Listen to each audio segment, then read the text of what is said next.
Baik.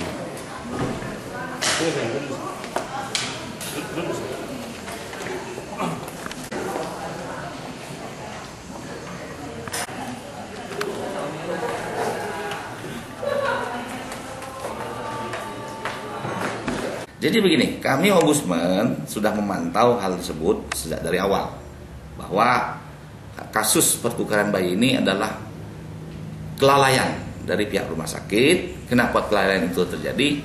Akibat tidak adanya prosedural yang jelas, tidak adanya tugas pokok dan fungsi yang betul-betul dibuat semacam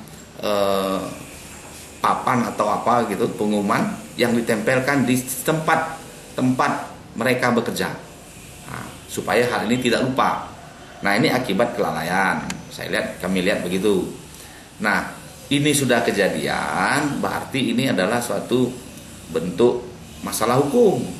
Nah, kalau sudah menyangkut masalah hukum dan sudah dilaporkan lagi oleh si Firmansyah sebagai bapaknya korban, mestinya polisi menyelesaikannya pun secara hukum. Boleh-boleh saja secara damai, tapi harus ada hitam di atas putih, supaya betul-betul mendudukkan antara keluarga dari pihak bayi perempuan yang lain, keluarganya dengan bayi tersebut, Firmansyah sendiri, pihak Polda, termasuk pihak rumah sakit harus dihadirkan. Ya, dengan pasal 277 itu yang dikatakan bahwa ini tidak ada unsur pidananya untuk bagi rumah sakit, itu gimana sikap kita, Bang? Kalau unsur pidana memang mungkin tidak perlu diajukan. Taman ini kan unsur kelalaian. Kelalaian ini adalah merupakan tugas. Kalau di dalam KUH pidana itu namanya pelanggaran. Ada pasal-pasalnya di dalam undang-undang atau kira undang-undang hukum pidana itu. Kalau mau kita ngambil mengacu ke kitab undang-undang hukum pidana, pelanggaran itu akibat kelalaian. Nah, kelalaian ini harus ada sanksi yang jelas. Harus punya sanksi yang jelas.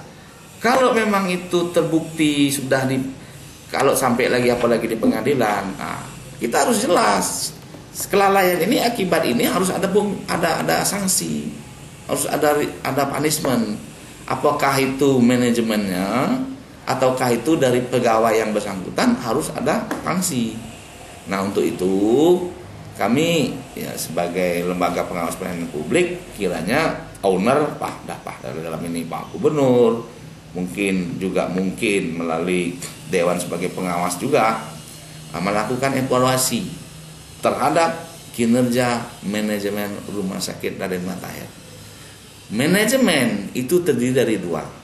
Satu adalah direksi itu sendiri, kedua ada Dewan Pengawas, mengawasi tugasnya direksi.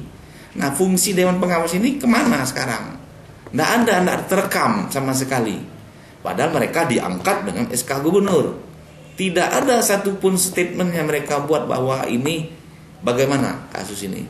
Baru hanya kasus bayi, belum lagi terhadap pelayanan publik yang lain. Nah, untuk itu sekali lagi kami minta supaya dievaluasi. Yang belum tentu juga dirutnya satu-satunya yang salah. Tapi kalau dirutnya juga tidak didukung oleh manajemen yang lain, nah ini ada apa? Ya. Ada apa ini? Nah, untuk itu kita minta dievaluasi lah. Bagi petugas tadi yang melakukan kelalaian tadi, harus ditindak tegas dengan sanksi yang jelas. Kita siap, Pak, dengan mendampingi korban itu nanti ke proses hukum selanjutnya, Pak. Kalau kami Ombudsman ini yang kita pantau nanti instansinya, kita siap memantau instansi yang dilaporkan. Misalnya kepolisian sampai sejauh mana. Kalau sampai pengadilan, nanti pengadilan sampai jauh mana menangani kasus ini. Jadi kita instansi yang kita awasi, yang kita verifikasi dengan kinerja mereka nanti. Itu.